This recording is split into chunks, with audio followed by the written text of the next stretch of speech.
DSCP reservation. ठीक है। And fail over की जरूरत क्यों पड़ती है? फेल ओवर का कॉन्सेप्ट क्या है? इसकी जरूरत इसलिए क्योंकि ताकि हमारा आईपी जो है वो डिवाइसेस में कॉन्फ्लिक्ट ना हो। इसलिए हम ये आईपी को रिजर्व करते हैं स्पेसिफिक, लाइक कुछ सर्वर के लिए, या फिर आ, कुछ प्रिंटर्स, या फिर कुछ ऐसी डिवाइसेस जो कि हम नहीं चाहते हैं जिसका आईपी कॉन्फ्लिक्ट हो। हाँ। ठीक है, तो आप डू वन थिंग, आप ना एक बार गो थ्रू कर लेना सभी पॉइंट को जो भी हमने डिस्कस किया है regarding the yes DSCP. Sir, काफी जी। और इफ यू फील लाइक कि कुछ पॉइंट जो है मिस हो रहे हैं या जो कुछ पॉइंट है समझ में नहीं आ रहा है, so we can proceed again. और अभी के लिए हम डीएनएस की सर्विस को स्टार्ट कर रहे हैं। ठीक है। डीएससीपी हाँ, में जब भी कोई डाउट हो, मीन्स जब आप खुद से प्रैक्टिकल करोगे, मैं आपको कंटेंट बता देता हूँ डीएससीपी में क्या क्या चीजें आपको देखनी है। डीएससीपी के केस में you should know about the डोरा प्रोसेस। आई थिंक हमने लिस्ट भी बताई होगी कि क्या क्या यस सर, पूरा पॉइंट्स प्रोसेस। आने चाहिए, है ना? तो डीएससीपी सभी के लिए ये 7 डिफरेंट पॉइंट्स हमने मेंशन किए थे कि you must need to know about the DSCP. DSCP को इंस्टॉल करना, डोरा प्रोसेस, स्कोप कितने तरीके के होते हैं, about DSCP reservation, DSCP failover, और लास्ट में आती है डीएससीपी की कमांड्स। कौन कौन सी कमांड्स हैं जिनके थ्रू आप अपने डीएससीपी सर्विसेज का इस्तेमाल करेंगे। तो कमांड्स की बात करें तो वही 3 कमांड है, 3 से 4 कमांड इस्तेमाल होती हैं। इंपॉर्टेंट कमांड है, जैसे एक तो है पिंग वाला, ठीक है, दूसरा है आईपी कॉन्फ़िग, और तीसरा है आईपी कॉन्फ़िग ऑल। दोनों में डिफरेंस क्या है, आईपी कॉन्फ़िग और आईपी कॉन्फ़िग ऑल में? आईपी कॉन्फ़िग में हमें सिर्फ स्पेसिफिक जो आईपी है उससे रिलेटेड बताती है जो मेरी आईपी, और आईपी कॉन्फ़िगर में हमारे सिस्टम से जितने भी कनेक्टेड डिवाइसेस में उसके मैक एड्रेस, और चाहे हमारा और भी वाईफाई वगैरह के जो आईपीज, जो सारे के आईपीज और मैक एड्रेस शो करती है एक साथ। ठीक है। And then IP config slash release, hmm, IP config जी। रिन्यू। ठीक है। ये अपने पास कुछ कमांड्स हैं जिस कमांड के थ्रू आप लाइक कहते हैं रिजॉल्व करेंगे इश्यूज को। Ping, you know that to check communication, इसका काम है चेक कनेक्शन या कम्युनिकेशन, दोनों डिवाइसेस के बीच में कनेक्शन चेक करने के लिए हम इसका इस्तेमाल करते हैं। Information about current IP address, information about current public private IP address. ठीक है। जो भी आपके सिस्टम में करंट प्राइवेट आईपी एड्रेस है उनकी इंफॉर्मेशन के लिए हम आईपी कॉन्फ़िग चलाते हैं। About all information, about all information, system के कंप्लीट इंफॉर्मेशन के लिए आप आईपी कॉन्फ़िगर करेंगे, जिसमें सर ये आईपी के प्राइवेट साथ साथ सिस्टम नेम भी आईपी कॉन आपको मिल जाए। हाँ आईपी जी। कॉन्फ़िग में ये आपने लिखा है प्राइवेट आईपी, हाँ जी। तो ये तो पब्लिक भी हो सकता है सर, पब्लिक नहीं, भी तो शो बिल्कुल कर। नहीं, नहीं, नहीं, नहीं, नहीं, नहीं, public IP address, IP config या किसी कमांड के थ्रू आप पब्लिक आईपी एड्रेस अपने अपने सिस्टम को कि आईपी कॉन्फ़िग से आप अपने सिस्टम की पब्लिक आईपी एड्रेस नहीं निकाल सकते। रिलीज द, मैं बता रहा हूँ, release the current IP address. ठीक है। और अगले पार्ट की बात करें तो यहाँ पे जो आईपी कॉन्फ़िग रिन्यू है, असाइन न्यू आईपी एड्रेस। ठीक है, अब बोलो क्या कर रहे थे आप? आईपी कॉन्फ़िग से पब्लिक आईपी एड्रेस कैसे आ जाएगी? जो वो वहाँ पे शो नहीं करती है क्या? नहीं, यार वी आर इन, ऐसा कोई। नहीं, we don't have option public IP address को एक्सेस करने के लिए सिर्फ इंटरनेट की हेल्प लेनी पड़ती है। Let me show you. यहाँ पे हमने रन पे गए, सीएमडी ओपन किया, आईपी कॉन्फ़िग और स्लैश करके ऑल कर दिया। अब आप बताइए इसमें पब्लिक आईपी एड्रेस कहाँ दिखाई पड़ रही है? Are be able to find any kind of public IP address? कहीं पे भी पब्लिक आईपी एड्रेस का आई डोंट थिंक कि इसमें मिलेगा। जितने भी अडेप्टर हैं, VMware का अडेप्टर है, रियलटेक का अडेप्टर है ना? कंप्यूटर नेम मिल जाएगा आपको, डेस्कटॉप नेम मिल जाएगा, हाइब्रिड टाइप कैसा, मैक एड्रेस आप यहाँ से फाइंड कर पाओगे, और you are able to sir find sir the, ये जो 192.168.1.1 है, ये तो प्राइवेट है ना? ये प्राइवेट पब्लिक आईपी है एड्रेस है तो। ना? प्राइवेट आईपी एड्रेस में हमने आपको 3 क्लासेस की 3 अलग-अलग रेंज बताई जी, थी, हाँ, हाँ। है ना? ए, बी, सी। तो ABCD। तो पब्लिक आईपी एड्रेस तो इनमें से कुछ है भी नहीं, है ना? पब्लिक आईपी एड्रेस का मतलब है ना वो 10 से स्टार्ट होगी, वन ना वो 172 से स्टार्ट होगी और ना ही वो 192 से स्टार्ट होगी, क्योंकि 192 से स्टार्ट होने का मतलब है कि आप डायरेक्टली सी क्लास का इस्तेमाल कर रहे हो और आपकी जो आईपी ठीक एड्रेस है है। वो है प्राइवेट वाली। Is all right? ओके। तो ठीक इसे है? फाइंड करने की कैसे जरूरत, कैसे हम पब्लिक आईपी को फाइंड कर सकते पब्लिक हैं? आईपी एड्रेस इंटरनेट से ना, आप सिस्टम पे कनेक्टेड हो, आप यहाँ पे लिखो व्हाट्स माय आईपी, ठीक है? ओके। ब्राउज़र पे लिखो व्हाट्स माय आईपी और पहले लिंक पे क्लिक करो, ये आपको आपकी IPv4 और IPv6 दोनों आईपी बता रहा है। This is the public IP address of our machine और ये ठीक है। IPv6 की पब्लिक आईपी एड्रेस है। ये हमारा लोकेशन है, मतलब उतना ज़्यादा तो नहीं, बट ये लोकेशन बता रहा है, रीजन और हम्म, ये सब, कि कहाँ से आईएसपी हमें इंटरनेट प्रोवाइड कर रहा है। अच्छा, आईएसपी कौन है, एयरटेल है, ओके। एयरटेल है, कौन है, लोकेशन कौन-सी है, इनका सर्वर कहाँ पे रखा है, ये सारी इन्फॉर्मेशन आपको यहाँ पे प्रोवाइड कर देगा। ऑलराइट? ओके। Yes sir. ठीक है। तो ये अपने पास जो आईपी कॉन्फ़िग की कमांड है, आईपी कॉन्फ़िग ऑल की कमांड है। आईपी कॉन्फ़िग ऑल जो है, वो आपको और सारी इन्फॉर्मेशन, बहुत सारी इन्फॉर्मेशन प्रोवाइड करता है, जैसे कि होस्ट नेम हो गया, जैसे कि मैक एड्रेस हो गया, जैसे कि करंट आईपी एड्रेस हो गया। ठीक है? Current private IP address. तो ये सारी इन्फॉर्मेशन आप आईपी कॉन्फ़िग ऑल से कलेक्ट कर सकते हो। ऑलराइट, सो चलो नेक्स्ट पढ़ते हैं इसमें आगे। अब ये तो डीएससीपी की बात हो गई, क्योंकि डीएससीपी से अगर क्वेश्चन बनता है रियल इन्वायरमेंट में, तो डीएससीपी में पहला क्वेश्चन ये रहेगा, डीएससीपी डोरा प्रोसेस, आईपी एड्रेस एक्सक्लूजन क्या होता है डीएससीपी के केस में, और डीएससीपी स्कोप के बारे में क्वेश्चन हो सकता है, और एक आधी क्वेश्चन हो सकता है रिजर्वेशन एंड फेलोवर के बारे में। तो make sure you have a much idea about these points. ये जो पॉइंट्स हमने डिस्कस किए ना, इनके बारे में आपको आइडिया होना चाहिए। Is it all right please? Yes sir. तो लेकिन डीएससीपी थोड़ा का गो थ्रू कॉन्सेप्ट, करना है इससे, नहीं नहीं, आप क्योंकि मैं प्लीज एक। गो थ्रू करो and then we can proceed for that. अगले पार्ट पे चलते हैं। अगला जो इंपॉर्टेंट पार्ट है ना, which is really important for अस,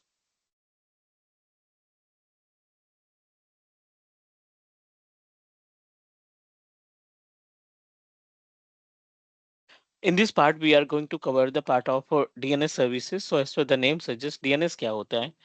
एक सर्वर की एक ऐसी इंपॉर्टेंट सर्विस जिसके थ्रू आप नेम को रिजॉल्व करते हो, राइट? जिसके थ्रू आप अपने नेम को रिजॉल्व करते हो। नेम को रिजॉल्व करना in the sense IP to name, name to IP, दो चीजें होती हैं। Try to understand about the concept. Yes sir. Name to IP, yes. Name to IP it means sir, ये जो डीएनएस, ये तो डीएनएस हो गया ना, हाँ domain naming service. Domain naming service है ना सर? हाँ, DNS domain naming service, domain name server, दोनों चीज हम बोल सकते हैं। And try to understand about the concept DNS service, which is really important for us. And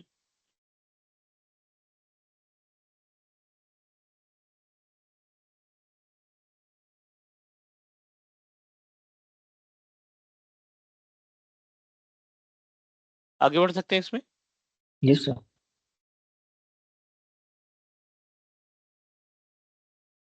अगला पार्ट है,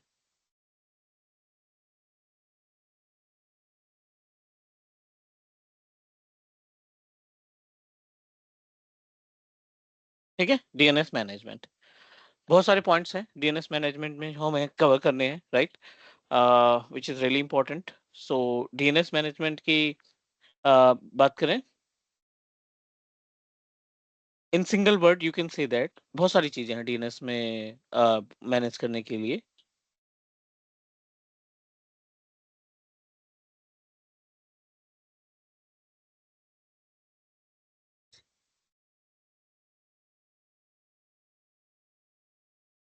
Let me help you to understand about the important component of DNS.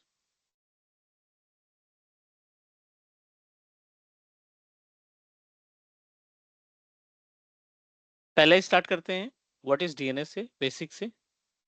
We should know about the work of DNS, पहला। दूसरा, how to configure DNS, ठीक है, configure DNS in server.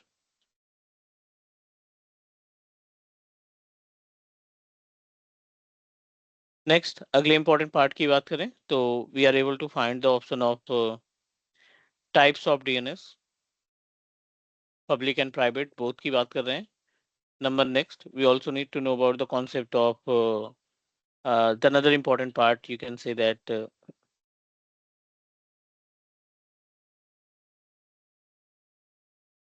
just give me one minute please.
Arif, can you hear me?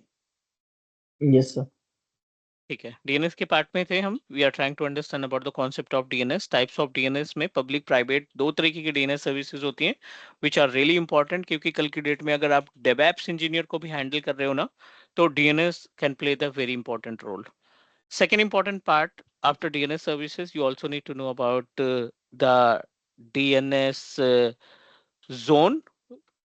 DNS के multiple zone होते हैं and you should know about the DNS zone.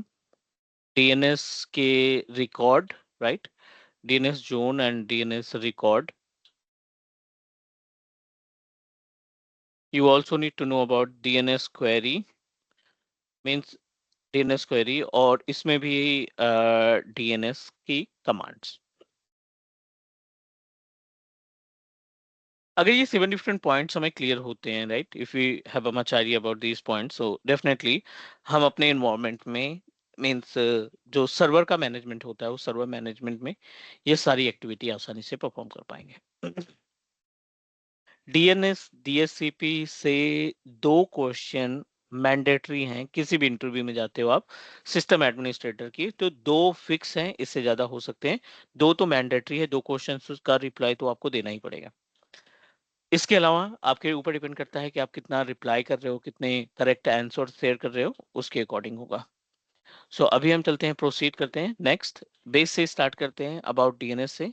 Concept क्या कहता है, डीएनएस है क्या? सो डीएनएस के केस में let me help you to understand about the importance of DNS, history of DNS. Also you need to know about the history of DNS.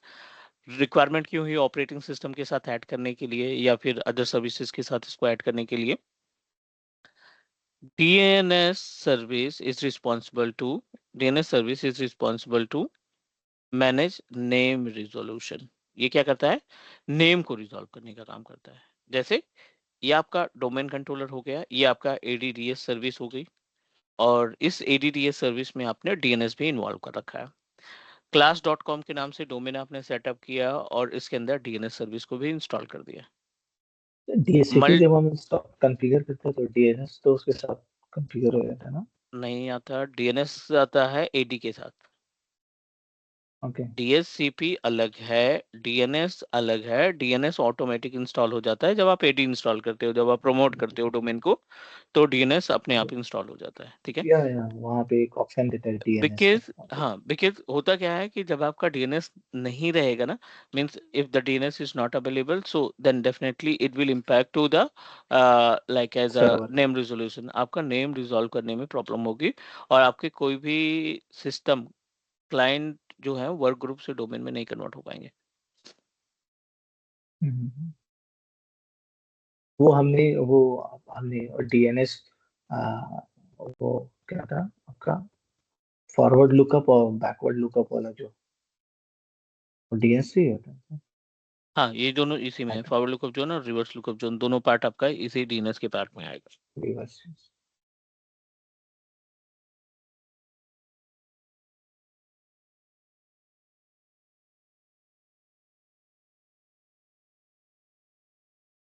Now let's talk about the use cases. DNS क्या करता है? DNS जैसे हर एक system के ऊपर, right, इसका एक computer name होगा HRPC, इसका हो गया टेस्ट पीसी, राइट, ये हमारे पास है सेल्स पीसी. ठीक है, अलग अलग सिस्टम, अलग अलग उनके नेम, और यहाँ पे उनकी आईपी एड्रेस 192.168.1.10. एग्जाम्पल के लिए 192.168.1.20, 192.168.1.30. ठीक है, अलग अलग यहाँ पे नेम है और उनके कंप्यूटर की आईपी एड्रेस भी है. सो आर रिस्पॉन्सिबिलिटी, डीएनएस क्या करता है ना कि आईपी एड्रेस आपकी रिप्लेस हो सकती है, आईपी एड्रेस आपके चेंजेस हो सकते हैं, बट जो कंप्यूटर नेम है ना वो आपको मैनुअल चेंज करने पड़ेंगे. आईपी एड्रेस ऑटोमेटिकली चेंज हो सकते हैं, आईपी एड्रेस ऑटोमेटिकली चेंज हो जाते हैं, बट इसके अंदर जो what we can say that जो कंप्यूटर का नेम है ना वो कंप्यूटर नेम रिप्लेस नहीं होंगे तब तक जब तक आप अपने मैनुअली आप अपने अकॉर्डिंग चेंज नहीं करते. Is all right? यस। ठीक है, अब रिस्पॉन्सिबिलिटी क्या होती है? अब रिस्पॉन्सिबिलिटी क्या होती है डीएनएस की? ये रिजॉल्वर है, ये रिजॉल्वर है, resolver in the sense name to IP, right, और IP टू द नेम, ये मैप कराता है। Do not use the word of convert, convert नहीं करता, ये मैप कराने का काम करता है। ऑल राइट, IP को नेम में, नेम को IP में, ये क्या करता है, मैप कराने का काम करता है। कि अगर आपको कंप्यूटर का नेम नहीं पता, IP मालूम है तो कंप्यूटर का नेम निकल आएगा, कंप्यूटर का नेम मालूम है, IP नहीं पता, तो IP एड्रेस आप निकाल लेंगे। Is it all right? Yes sir. ये तो हो गया कॉन्सेप्ट, ये हो गया concept related to the our what we can say that about DNS services. DNS का ये कॉन्सेप्ट हो गया। अगले पार्ट पे चलते हैं यहाँ पे। दूसरा, how to configure DNS। So you just need to clear about the ये हम लोग रन कमांड्स के थ्रू, जैसे हम लोग डबल बैकवर्ड स्लैश के थ्रू, या फिर हम एचपी, मतलब सपोज पीसी नेम या फिर आईपी मार के जो ओपन होता है उसके थ्रू बोल रहे हैं, वैसे ही फाइंड किया जाता है, फिर और भी कोई तरीका है? IP कॉन्फ़िग रिलीज रिन्यू की बात कर रहे हैं आप? नहीं, अगर जैसे कि मुझे मैपिंग के लिए आप बोल रहे हैं ना अभी कि ये दोनों, अगर मुझे मान लीजिए मुझे पीसी नेम मालूम, आईपी नहीं पता है, तो हम्म, हम उसको फाइंड करना आईपी को, तो एक तो आईपी कॉन्फ़िग हम उस कमांड के थ्रू, और कुछ ठीक। पीसी के थ्रू, जैसे आज मुझे आईपी पता ही नहीं, तो अब मुझे पीसी के थ्रू आईपी निकालना हाँ, तो मैनुअल स्टेप जाएंगे ना ncpa.cpl के केस में जाकर। है, और ऐसा कुछ एक तो कमांड के थ्रू जाएंगे आप, एक कमांड के थ्रू आप IP एड्रेस निकालेंगे, और दूसरा अपने पास है थ्रू द मैनुअल स्टेप।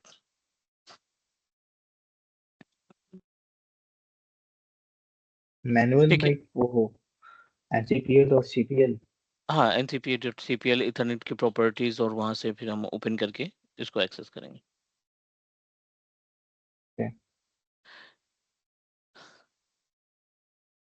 ठीक है। सो चलो यहाँ पे आगे अगले स्टेप पे चलते हैं, कॉन्फ़िगर करने की कोशिश करते हैं, अपने IP एड्रेस मैनेजमेंट की को कॉन्फ़िगर करने की कोशिश करते हैं। बाय डिफ़ॉल्ट DNS, जब हम DNS की बात करते हैं ना, बाय डिफ़ॉल्ट DNS की बात करते हैं, ऑटोमेटिक इंस्टॉल हो जाता है जब आप AD सर्विसेज को इंस्टॉल करते हो। जब भी हम एक्टिव डायरेक्टरी सर्विस को इंस्टॉल करते हैं ना, तो उसमें DNS की सर्विस अपने आप इंस्टॉल हो जाती है। Our responsibility, we need to configure it. उसके अंदर जो preferred DNS, alternate DNS, preferred sorry, जो सर्विसेज होती हैं like eight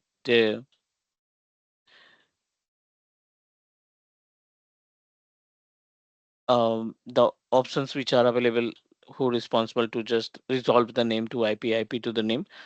forward lookup zone by default enable रहता है, और रिवर्स लुकअप जोन हमें मैन्युअली कॉन्फ़िगर करने की जरूरत पड़ती है। ठीक है, तो पहले प्राइवेट DNS को कॉन्फ़िगर करना सीखते हैं, फिर उसके बाद बात करेंगे पब्लिक DNS की। प्राइवेट DNS और public DNS totally different to each other. Difference समझते हैं कि इनके बीच में गैप क्या है। About private DNS and public DNS। Private DNS और पब्लिक DNS की बात कर लेते हैं। पब्लिक DNS की रिस्पॉन्सिबिलिटी, सॉरी, प्राइवेट DNS की रिस्पॉन्सिबिलिटी क्या होती है? विद इन द ऑर्गेनाइजेशन, जो आप within the on premises organization पे इस्टेब्लिश करते हो। प्राइवेट DNS, और यहाँ पे हम बात करते हैं पब्लिक DNS। प्राइवेट DNS की जो जिम्मेदारी है, फॉर एग्जांपल आपने ऑफिस में एक डोमेन लगा रखा है और मल्टीपल क्लाइंट्स अवेलेबल हैं, दिस इज अवर डोमेन, और n number of clients are available, those clients are connected with the same machine। ठीक है, यहाँ पे ये सभी कनेक्टेड है।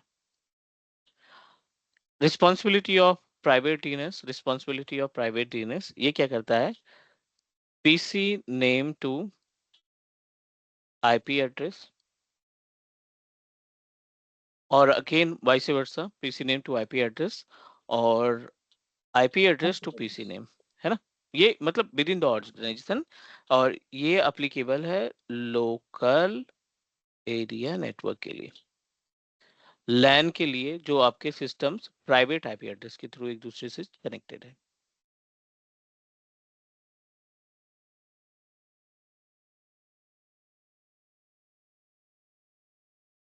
नेक्स्ट, अगले स्टेप की बात करें तो अगला जो पार्ट है विच इज पब्लिक डीएनएस। अब पब्लिक डीएनएस कहाँ से आएगा, पब्लिक डीएनएस की रिस्पॉन्सिबिलिटी क्या होगी? We also need to clear the doubts related to the public DNS. तो public DNS we need to purchase from provider.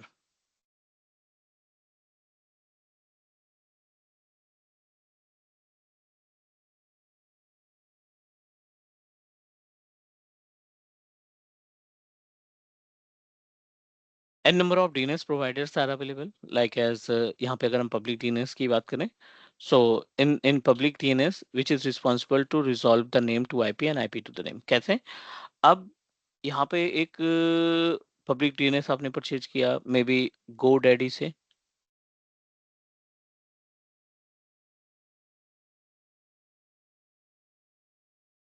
ठीक है ना, दूसरा या होस्टिंगर कहीं से भी, या Namecheap, multiple domain providers हैं, ठीक है, मल्टीपल डोमेन रजिस्ट्रार, इनको डोमेन रजिस्ट्रार बोला जाता है। They are able to give us a option to buy the domain. और आपने यहाँ से जब भी डोमेन परचेज करते हैं यू हैव टू पे द अमाउंट। आपने एक डोमेन परचेज किया may be teach me cloud dot इन के नाम से, ठीक है, ये हमने डोमेन खरीदा यहाँ से।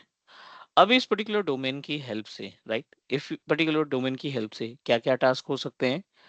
Public DNS use for use of public DNS, ठीक है।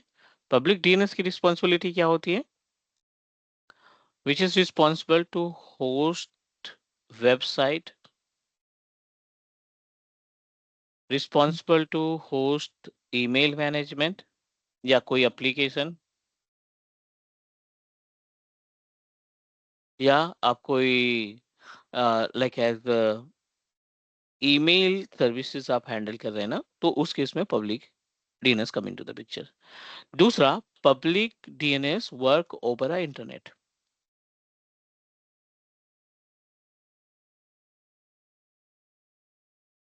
डीएनएस वर्क ओवर इंटरनेट, ये किस पे काम करता है? इंटरनेट पे काम करता है। ऑलराइट, मींस नेम को जो रिजॉल्वर है ना वो आपका पब्लिक डीएनएस जो है नेम रिजॉल्व करता है अपने इंटरनेट की हेल्प से। Is it all right? Yes sir. ठीक है। और इसका आपको रेन्यूअल पे करना पड़ता है एवरी ईयर, हर साल आपको इसको रिन्यू कराना पड़ेगा। जो नेम आपने परचेज किया है ना उस नेम को आप हर साल रिन्यू कराने का काम करेंगे। जो आईएसपी से जब हम लोग बाई करते हैं सर, पब्लिक हम्म आईपी, तो उसके साथ डीएनएस भी रहता है ना? नहीं, डीएनएस नहीं रहता उसमें। डीएनएस तो हमें परचेज करना पड़ता है ना, we have to purchase the DNS. अगर डीएनएस परचेज करते हैं तो फिर आईपी अलग से परचेज करनी पड़ती है, ऐसा पब, कुछ? पब, जब आईएसपी से कनेक्ट कराएंगे सर्वर में तो अपने आप आईपी एक मिल जाएगी ना। हाँ, तो वही मैं आपसे पूछ रहा हूँ कि जैसे मैंने सपोज एक वेबसाइट के लिए अपना डोमेन नेम दिया, तो मुझे इस नेम से मुझे एक डोमेन चाहिए, हम्म डोमेन आईडी हम्म चाहिए। तो हम्म जब हम्म हम जो मेरा वो डोमेन आईडी होगा वही मेरा डीएनएस होगा ना, तो वो डीएनएस के साथ तो मुझे आईपी भी तो वो लोग प्रोवाइड करते हैं ना, क्योंकि नहीं नहीं बिना नहीं नहीं नहीं, ऐसा डोमेन प्रोवाइडर अलग है और पब्लिक जो आईपी एड्रेस मिलती है आईएसपी। वो, हाँ, अच्छा, वो आईएसपी देता है, फिर दो अलग चीज है। ठीक है ना। ओके। जो डोमेन प्रोवाइड करेगा वो रिस्पॉन्सिबल नहीं रहेगा हमारी पब्लिक आईपी एड्रेस असाइन करने के लिए, क्योंकि उसके पास पब्लिक आईपी एड्रेस है ही नहीं। Public IP address always provided by internet service provider. जो इंटरनेट सर्विस प्रोवाइडर है वो पब्लिक आईपी एड्रेस असाइन करता है, रिस्पॉन्सिबल है, ठीक है। ओके।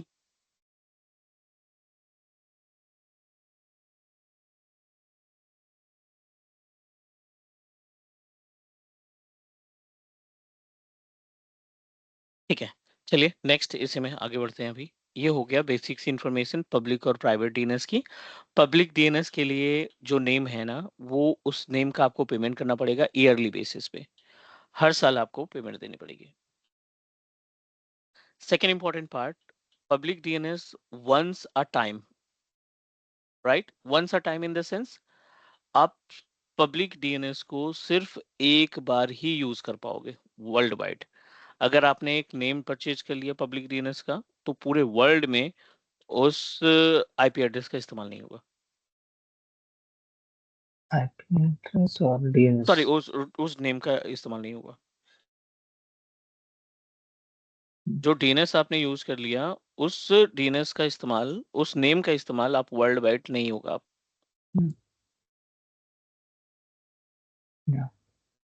Is all right. और यस सर, और जो पब्लिक आईपी जो हमें मिलेगी पब्लिक वो, आईपी का मतलब ही नहीं, पब्लिक आईपी एड्रेस तो प्रोवाइडर देगा। हाँ मतलब वो भी तो एक बार जैसा, और सपोज एक आईपी मुझे प्रोवाइड हुई है एक्स हाँ। वाई जी, तो मुझे एक्स वाई जी तो फिर पूरा वर्ल्ड वाइड में किसी और को नहीं मिलेगा ऐसा? हम्म हम्म हम्म हाँ, इस केस में आपको रेंट देना पड़ेगा आपकी पब्लिक आईपी एड्रेस का भी। अब वो रेंट कैसे होगा? पब्लिक आईपी एड्रेस का रेंट ऐसा होगा कि लाइक एज आपको अपनी पब्लिक आईपी एड्रेस को स्टैटिक आईपी एड्रेस में कन्वर्ट करना पड़ेगा। पब्लिक आईपी एड्रेस को आप स्टैटिक आईपी एड्रेस में कन्वर्ट करेंगे। मीन्स जब आप स्टैटिक आईपी एड्रेस में कन्वर्ट करते हो अपने पब्लिक आईपी एड्रेस को तो आपको अलग से चार्जेस देने की जरूरत पड़ती है। यू हैव टू पे सेपरेट अमाउंट। ओके। हर महीने हो जाएगा, एवरी मंथ। अदरवाइज, अदरवाइज हाँ, नहीं तो ये भी बीएससीपी की आपकी तरह आपकी स्विच बात करते रहे। आपकी, हाँ, आपकी आईपी एड्रेस चेंज हो जाएगी तो आपकी वेबसाइट काम करना बंद कर देगी ना। नहीं नहीं, मेरा ये क्वेश्चन था सर, जैसे कि आपने कहा ये डीएनएस जो है, जिस तरीके से हमारा वन टाइम वन वन ही यूजर जो है इसको यूज कर सकता है और ये चेंज नहीं होता है, राइट? हाँ। तो जब करेक्ट। हमें आईएसपी कोई आईपी देती है तो हम्म वो आईपी भी हमारा जो है वो सिस्टम से चेंज होते रहता है क्या, जो हमारा पब्लिक आईपी होता है? हाँ, बाय जो, डिफॉल्ट अगर आप डायनेमिक आईपी लेते हो, जैसे हम नॉर्मल घर के यूज के लिए इंटरनेट चला रहे हैं, ठीक है, तो जी, हमें स्टैटिक की जरूरत नहीं है। अगर हम घर के लिए इस्तेमाल कर रहे हैं तो हमें कोई स्टैटिक की जरूरत नहीं है, क्योंकि स्टैटिक का जो चार्जेस है ना वो थोड़ा सा ज्यादा है। ओके। तो मोस्ट ठीक ऑफ है। दी जो एमएनसी कंपनी होती है वो जो पब्लिक आईपी यूज करती है तो वो क्या स्टेट, अपने हाँ, आईपी लीज को, लाइन रहती है ना ओके, उनकी, लीज लाइन रहती है। Okay, lease okay, line in the sense कि वो कॉन्ट्रैक्ट पे काम करते हैं कि भाई इतने दिन तक के लिए ये इंटरनेट और ये आईपी मेरी रहेगी। ठीक है ना। ओके, 3 साल, 5 साल, 10 साल के लिए वो एक डेडिकेटेड लाइन परचेज कर लेते हैं। ओके, ठीक है। सो अब जो आईपी एड्रेस है उसका रेंट आप अलग से पे कर रहे हो, राइट? उसका रेंट आप अलग से पे कर रहे हो हर महीने। और जो डीएनएस है उसका ईयरली बेसिस पे जा रहा है चार्जेस, चाहे आप ईमेल चलाओ, चाहे आप उस पे वेबसाइट रन करो या आप कोई एप्लीकेशन रन करो, सभी के लिए ये application is all okay, right. Yes, ठीक है। सो ये हो गया पब्लिक और प्राइवेट डीएनएस की बात। I am going to help you to understand about private DNS, क्योंकि डीएनएस एक सर्वर इंजीनियर के लिए, एक एमसीएस इंजीनियर के लिए ये हमारी रिस्पॉन्सिबिलिटी बनती है कि we should know about the DNS activity. हमें मालूम होना चाहिए कि डीएनएस किस तरीके से काम करता है। So I am going to access our domain controller. जो मशीन है उस मशीन को टर्न ऑन करते हैं, एक क्लाइंट बनाएंगे ताकि आपको नेम रिजोल्यूशन देख सके कि कैसे नेम को रिजॉल्व करते हैं। एक क्लाइंट और एक डोमेन, दो चीजें होनी चाहिए। तो अपने पास डोमेन अवेलेबल है, 2016 पे भी अवेलेबल है, 2019 पे अवेलेबल है। और एक क्लाइंट है, उसको हम मेंबर बना लेंगे। I am going to open like server 2016 को टर्न ऑन करते हैं, क्लाइंट मशीन को ऑन करते हैं और इस मशीन को मेंबर बनाएंगे डोमेन का। और let's try to perform the task related to the name resolution. Name को रिजॉल्व करेंगे और मीन्स डीएनएस पे को कॉन्फ़िगर करेंगे, देन रिजॉल्व द नेम।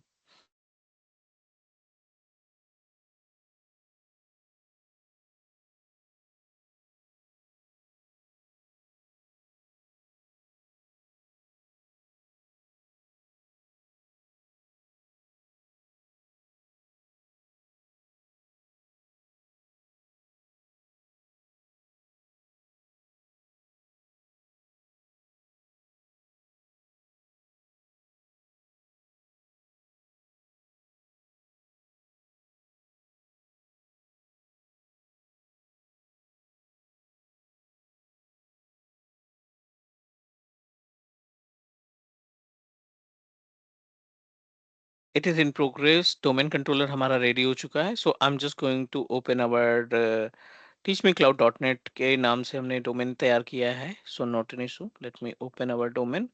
और साथ ही साथ क्लाइंट को कन्वर्ट करना जरूरी है, क्योंकि क्लाइंट को हम नेम रिजॉल्व करेंगे, मींस डीएनएस के थ्रू नेम रिजॉल्व करेंगे। सो अभी के लिए for now I am going to log in our client machine using local administrator. जो हमारा लोकल एडमिनिस्ट्रेटर है उससे लॉगिन कराते हैं और इसको मेंबर बनाते हैं अपने डोमेन कंट्रोलर का। सो डोमेन का मेंबर बनाने के लिए मैंडेटरी है कि आप अपने सिस्टम में मैनुअल आईपी एड्रेस प्रोवाइड करें। आ जाते हैं ncpa.cpl और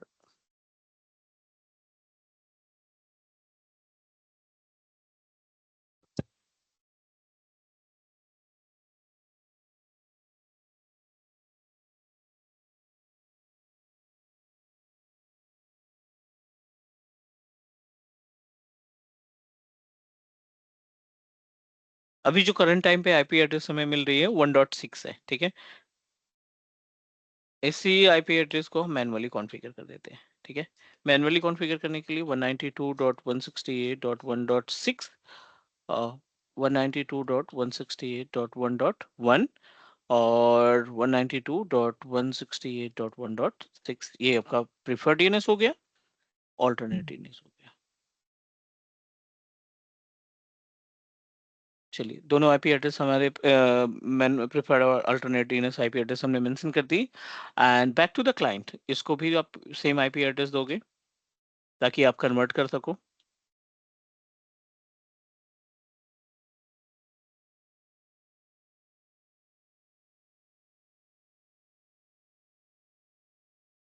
ncpa.cpl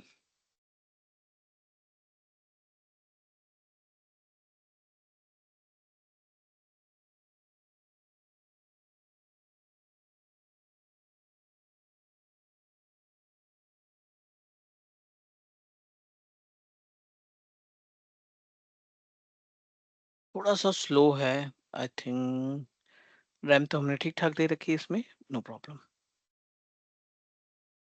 open the properties of our ethernet और प्रॉपर्टीज ओपन करने के बाद IPv4 पे जाएंगे। IPv4 पे जाने के बाद we need to provide the IP address, कोई सा भी दे देते हैं, 192.168.1.8 दे देते हैं इसको IP address. Make sure conflict नहीं होनी चाहिए बस। 61.1 192.168.1.6 8.8.8, ठीक है। चलिए, दोनों में आईपी एड्रेस हमने असाइन कर दी मैन्युअली। अब आप इसको कन्वर्ट करो। कन्वर्ट करने के लिए we just need to open system.cpl। यहाँ पे systm.cpl ये आपको सिस्टम प्रॉपर्टीज ओपन करा देगा और सिस्टम प्रॉपर्टीज ओपन कराने के बाद machine is available in work group और इसको हम ले जा रहे हैं teachmecloud.net के अंदर।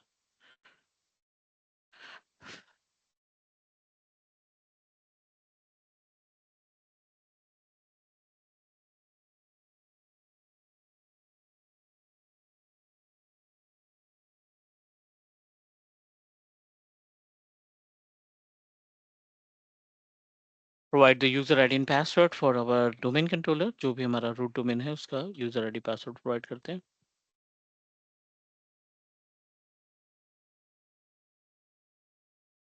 हाँ, ये प्रॉब्लम हमारे सिस्टम पे आ रही है डज नॉट एग्जिट वाली। इसके लिए थोड़ा सा टास्क हमें परफॉर्म करना पड़ेगा। मशीन को हमें ले जाना पड़ेगा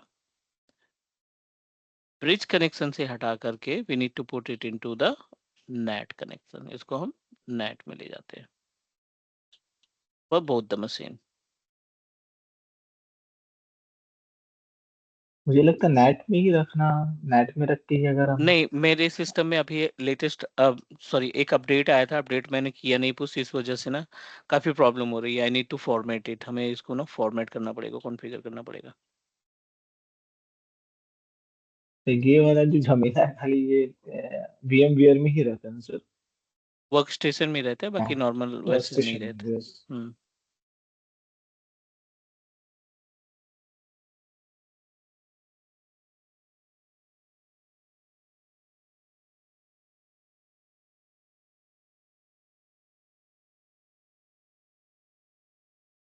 चलो let me try to convert.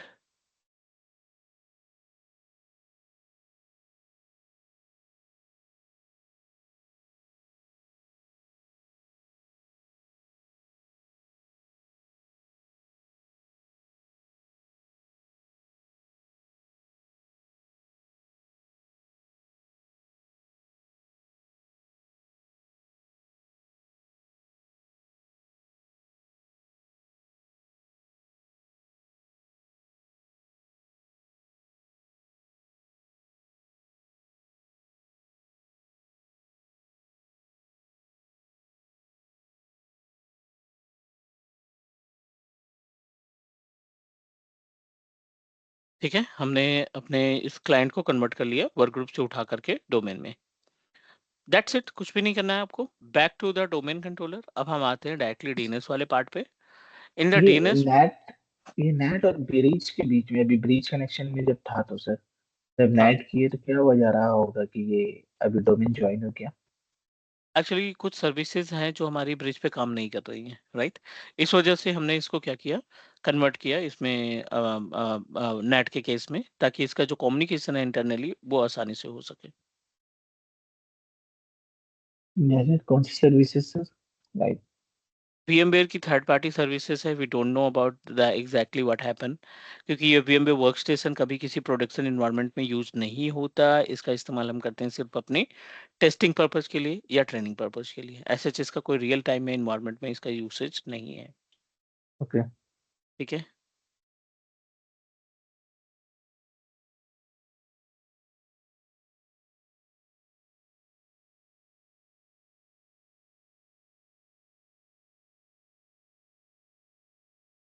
चलो नेक्स्ट अगले स्टेप पे चलते हैं। यहाँ पे हो गया डीएनएस की प्रॉपर्टीज पे जाते हैं। We just need to open the DNS and this is the panel of DNS. हमने पहले भी डिस्कस किया था, we are trying to manage the private DNS. हम यहाँ पे जो बातें कर रहे हैं वो प्राइवेट डीएनएस की बात कर रहे हैं। प्राइवेट डीएनएस के केस में सबसे पहला और इम्पोर्टेंट पार्ट आता है which is related to the zones, right? Which is related to the zone. So how many zones are available? वैसे दो फॉरवर्ड जोन है। लुकअप जोन है। हाँ, वैसे दो जोन है, बट इन जोन के अंदर अगर हम और जाए ना तो मल्टीपल जोन्स आपको देखने को मिल जाएंगे। An number of zones you will find. ठीक है, so try to understand about the zones which are available in our like as a DNS. So DNS में और कौन कौन से जोन है उनके बारे में थोड़ा सा डिस्कस कर लेते हैं।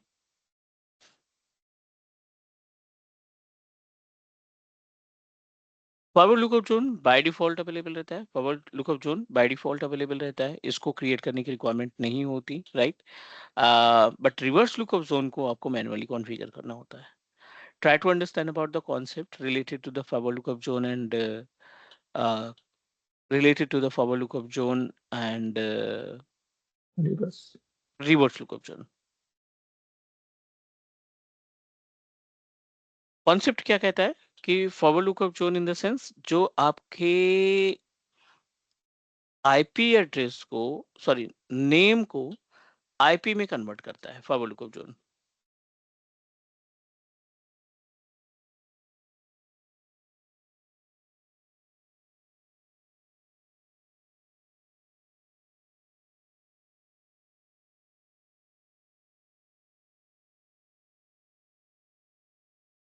ठीक है, ये दो चीजें हैं अपने पास, फॉरवर्ड लुकअप जोन और रिवर्स लुकअप जोन की। फॉरवर्ड लुकअप जोन क्या करता है, मान लीजिए ये हमारा डोमेन कंट्रोलर है with name of class dot com या कोई भी, और ये हमारे पास क्लाइंट है। द नेम ऑफ क्लाइंट में भी HRPC, और इसकी जो आईपी एड्रेस है 192.168.1.10। दोनों मशीनें आपस में कनेक्टेड हैं, both machine are connected to each other. अब फॉरवर्ड लुकअप जोन क्या करेगा, जो आपका कंप्यूटर नेम है HRPC टू आईपी एड्रेस यानी 192.168.1.10। मैं आपको दिखा रहा हूँ प्रैक्टिकली। अभी थोड़ी देर पहले हमने अपने सिस्टम को ज्वाइन कराया, राइट? अभी एक मशीन को हमने ज्वाइन किया जिसका नाम था डेमो पीसी। अब देखिए, ये पहले आ रहा है कंप्यूटर नेम और बाद में आ रहा है उसकी आईपी एड्रेस। पहले आ रहा है कंप्यूटर नेम, दूसरे आ रहा है उसकी आईपी एड्रेस। नाउ ये फॉर लुकअप जोन है। अब आप देखिए रिवर्स लुकअप जोन अभी ब्लैंक है, इसमें कोई भी रिवर्स लुकअप जोन में हमने कोई कॉन्फ़िगरेशन नहीं किया। इसका मतलब अगर आप अभी इसका नेम रिजॉल्व करोगे तो आप सिर्फ नेम को आईपी में बदल पाओगे, आईपी से नेम में नहीं बदलेगा। अभी जो कंडीशन है ना इसकी, वो केवल आईपी को नेम में बदले, नेम को आईपी में बदल देगा, बट आईपी एड्रेस को बैक नहीं करेगा नेम में। Got it what I am saying? Yes, कि जो फॉरवर्ड लुकअप है वो सिर्फ नेम को आईपी में कन्वर्ट करने का काम करता है, बट रिवर्स जो है वो आपको आईपी टू नेम में, क्योंकि अभी सिर्फ फॉरवर्ड कन्फिगर है तो सिर्फ नेम टू आईपी में होगा। करेक्ट।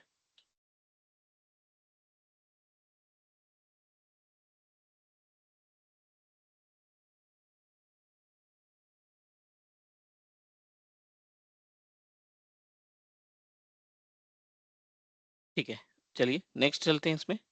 अब ये नेम हो गया, ये आईपी हो गई। अगर हम यहाँ पे रिवर्स लुकअप जोन कॉन्फ़िगर करेंगे तो ये उल्टा हो जाएगा, आईपी पहले आ जाएगी, नेम बाद में आएगा। करेक्ट, क्योंकि वो रिस्पॉन्सिबल है to resolve the name to IP और एक है responsible IP to the name. Proceed करते हैं अगले स्टेप पे। अगला स्टेप है हमारा right click on reverse lookup zone, zone पे क्लिक किया, नेक्स्ट पे क्लिक किया।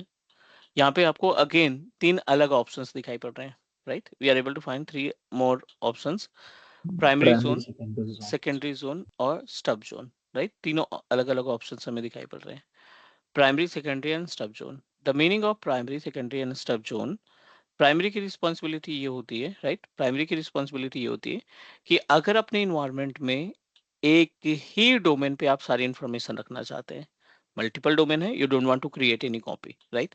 आप सिर्फ उसी सर्वर पे इंफॉर्मेशन रखना चाहते हैं जिस सर्वर पे आपने डीएनएस को कॉन्फ़िगर किया है। क्लियर?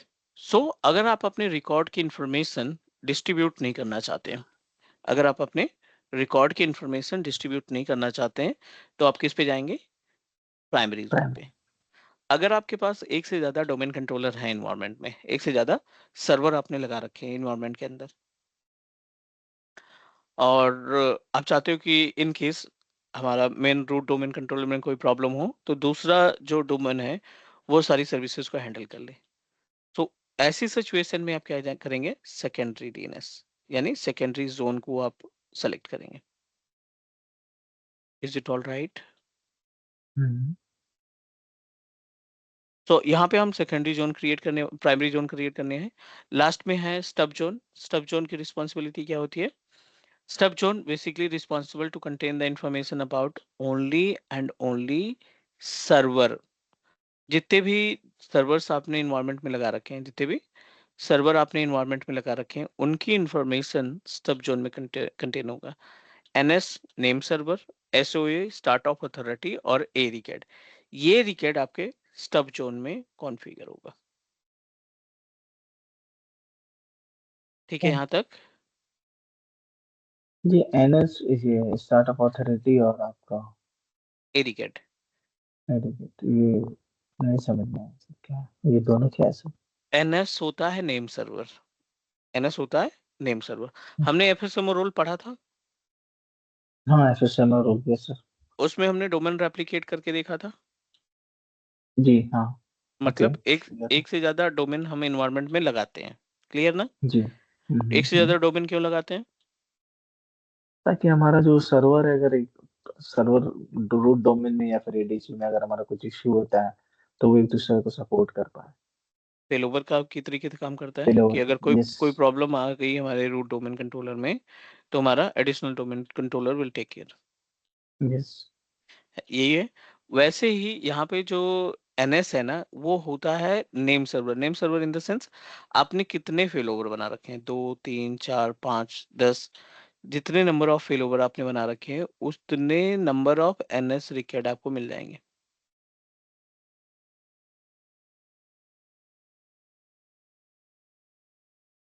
Is all right. ये नेम सर्वर क्या है सर?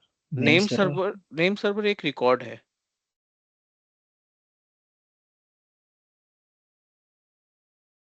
नेम सर्वर ये एक रिकॉर्ड है। ये हम कैसे आइडेंटिफाई करेंगे कि ये नेम सर्वर नहीं है? समझ पा रहे हो आप ना, आप डोमेन का रेप्लिका बनाए थे राइट। Yes sir. कितने नंबर ऑफ सर्वर आपने लगाए थे? एक लगाए, दो लगाए, तीन लगाए, चार लगाए, पांच लगाए। ठीक है। जो एडिशनल डोमेन कंट्रोलर हम सेटअप करते हैं ना, वो एनएस कहलाएगा, वो नेम सर्वर ओके कहलाएगा। अब आपने दो ओके रेप्लिका बना लिया, तीन रेप्लिका बना रहे, चार रेप्लिका बना रहे, तो उतने नंबर ऑफ एनएस आपको मिल जाएंगे। ओके। अंडरस्टूड। क्लियर। यस। ठीक है। नेक्स्ट, प्राइमरी जोन, क्योंकि सेकेंडरी सर्वर अपने पास है नहीं, कोई रेप्लिका वगैरह हमने तैयार नहीं किया, so we just need to proceed with next. Next, और यहाँ पे आपको आईपी एड्रेस देनी पड़ेगी, नेटवर्क एड्रेस देना पड़ेगा 192.168.1। ठीक है, 168.1। नेक्स्ट करेंगे, और तीन option again, three different options we are able to find. One is related to allow only secure dynamic update, मतलब कोई भी बंदा अगर डोमेन का पार्ट बनता है, वर्क ग्रुप को वर्क ग्रुप को डोमेन में कन्वर्ट करने का काम करता है। ठीक है, तो उसकी डिटेल, उसकी इंफॉर्मेशन अपने आप यहाँ पे सेट हो जाएगी। दूसरा है allow both non secure and secure. अगर आप चाहते हो कि बीच में in in in this particular domain I am going to manage other resources as well, DNS को आप राइट्स देना चाहते हैं कि अदर एक्टिविटी भी परफॉर्म करें, जैसे प्रिंटर के पास कोई भी कन्वर्जन नहीं रहता है। ठीक है, प्रिंटर के पास कोई भी कन्वर्जन नहीं रहता, सो उस केस में जी। आप अलाउ सिक्योर नॉन सिक्योर दोनों पे जाएंगे। ओके। ठीक है, do not allow dynamic update, आप चाहते हो कि सारी इंफॉर्मेशन जो है मैनुअल हो, तो आप यहाँ पे मैनुअली भी सेट कर सकते हैं। नेक्स्ट पे क्लिक किया और फिनिश। थोड़ा सा वेट करते हैं। हमने सेकंड वाला को सेलेक्ट किया sir, secure non secure.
Hello Arif. Yes sir. Okay sorry यार, एक्चुअली ऑफिस से कॉल आ गया था। Saturday no. संडे भी इनको चैन नहीं है। यस। आ, ठीक है, यहाँ पे हमने क्या किया, यहाँ पे हमने रिवर्स लुकअप जोन बनाया और under the reverse lookup zone जब आप फॉरवर्ड लुकअप जोन पे जाते हो, इस जोन के ऊपर, इस रिकॉर्ड के ऊपर राइट क्लिक करोगे, गो टू द प्रॉपर्टीज, और यहाँ पे आपके पास एक ऑप्शन आएगा, अपडेट एसोसिएटेड पीटीआर, जिसको हम बोलते हैं pointer record.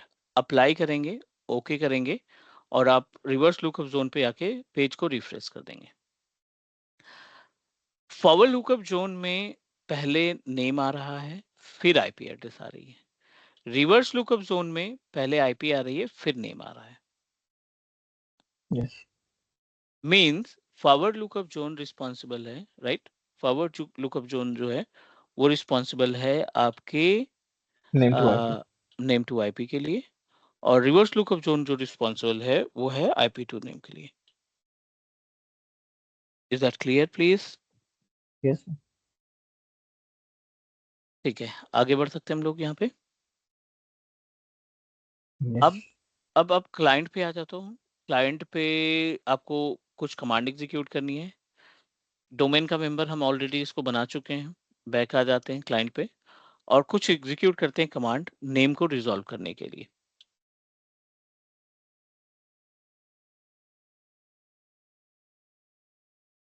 Open CMD IP config plus DNS, और दूसरा आईपी कॉन्फ़िग रजिस्टर डीएनएस। ये दो कमांड आप एग्जीक्यूट करेंगे, पहला फ्लश डीएनएस और दूसरा रजिस्टर डीएनएस।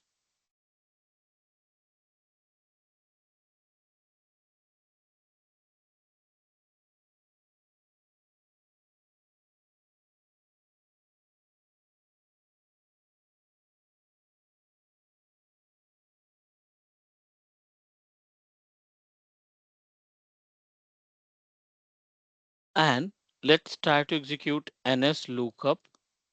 ये कमांड एग्जीक्यूट करेंगे और अपने सर्वर की आईपी एड्रेस यहाँ पे देते हैं हम, या क्लाइंट की आईपी एड्रेस 192.168.1.10।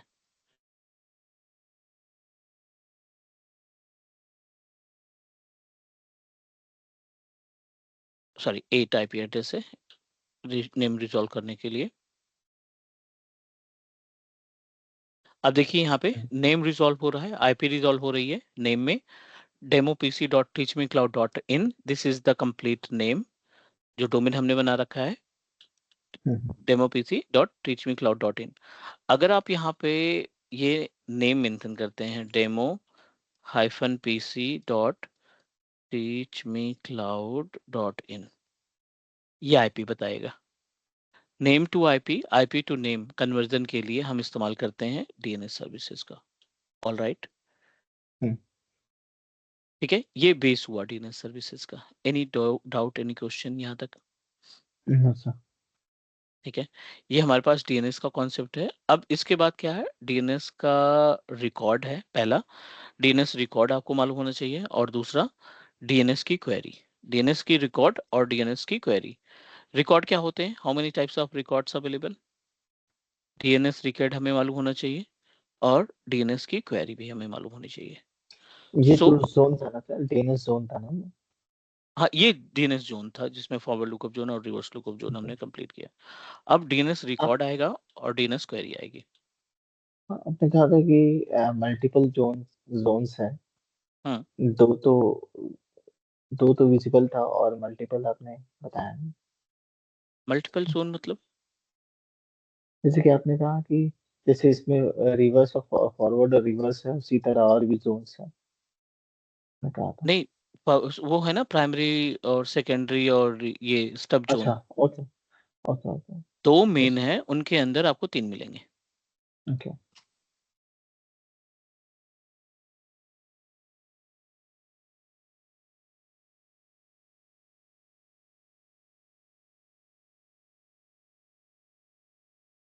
क्लियर है यहाँ तक? Yes sir. ठीक है, अगला जो पार्ट है अपने पास which is related to the record and query. So ये पार्ट हम नेक्स्ट करेंगे अगली क्लास में, और you must need to complete the practical first. अब अपनी तरफ से जो भी टास्क है ना वो कंप्लीट कर लो अभी। I am available okay online like हम एज यस सर। व्हाट्सएप पे, बट आप जो ये डीएनएस और डीएससीपी है ना, ये फाइनल प्रैक्टिकल कंप्लीट कर लो। ओके सर, मैं सोच रहा था कि अपना एक मेरा सिस्टम है, मैं उसमें सर्वर इंस्टॉल करूंगा डायरेक्ट, हाँ हाँ मेरा सिस्टम है, और उसको पूरी तरीके से कॉन्फ़िगर करूंगा प्रॉपर। हाँ, ठीक ठीक है ना, जो सर्वर नया लेकर आए थे उसकी बात कर रहे हो? नहीं नहीं, एक मैं अपना एक सिस्टम है, हाँ अच्छा, मतलब कि हाईली कॉन्फ़िगर्ड है, तो हाँ इसलिए सर्वर नहीं है सर, बट मैं उसमें सर्वर इंस्टॉल करके पूरा टाइम बिंग यूज करना चाहता हूँ। हाँ, ठीक है, कोई नहीं। तो ठीक है, अच्छा सर, ये आपने बताया नहीं सर उसका इंटरव्यू का क्या हुआ? हाँ मैं, नहीं मैं अभी जो है ना, अभी जैसे ये लास्ट मंथ है ना, लास्ट मंथ के 20 से लेकर के 30 के बीच में हायरिंग इनकी तेज होती है। क्योंकि मैं 2 से 3 दिन में, 3 से 4 दिन में मैं इंडिया पहुंच जाऊंगा सर। अच्छा, जी। ठीक है, कोई दिक्कत नहीं। तो मैं कल जो है स्केड्यूल करवा दूंगा। कल मैं एक बार मतलब बात कर लूंगा, और फिर उसके बाद फिर आप कॉल रिसीव कर लेना। Okay sir. ओके। चलो डन, हम इसकी रिकॉर्डिंग भेजते हैं, and please go proceed with all practical. Yes.